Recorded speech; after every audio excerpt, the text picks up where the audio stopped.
क्या रे सेटिंग किया है? তো ডাকাত একটি বোম ভর্তি বক্সে আগুন লাগিয়ে খরগোশের দিকে পাঠিয়ে দেয়।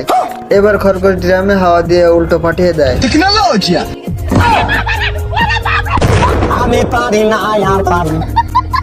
ডাকাত প্রথমবার ফেলে দ্বিতীয়বার বোমে আগুন লাগিয়ে পানিতে লেবে পড়ে, साले को बम से उड़ा दूंगा एक बार हाथ में आ जाए तो। কিন্তু মাঝ রাস্তায় সে মাছের পেটে যায়। এর মধ্যে এদের ভেতর যুদ্ধ বেঁধে যায়। একের পর এক গোলাবারুদ চলতে থাকে। आज अभी এবার তো এই ডাকাত তলোয়ার নিয়ে খরগোশকে মারতে লেগে যায়।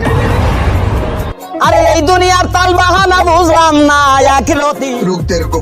এত মার খাওয়ার পরেও এই বলদের শিক্ষা হয় না, তাই সে খরগোশকে ধরতে উপরে ওঠে। খরগোশ পানিতে লাফ দেয়, আর পিছু পিছু ডাকাতও পানিতে লাফ দেয়। এত বছর ধরে এত চেষ্টা করলাম নিজেকে লুকায় রাখা, এবার আর ডাকাত পারলাম না। খরগোশকে জাহাজে আগুন লাগানোর হুমকি দেয়, কিন্তু সে মাল তো এর এক লেভেল উপরে। ঘরের রমন জামা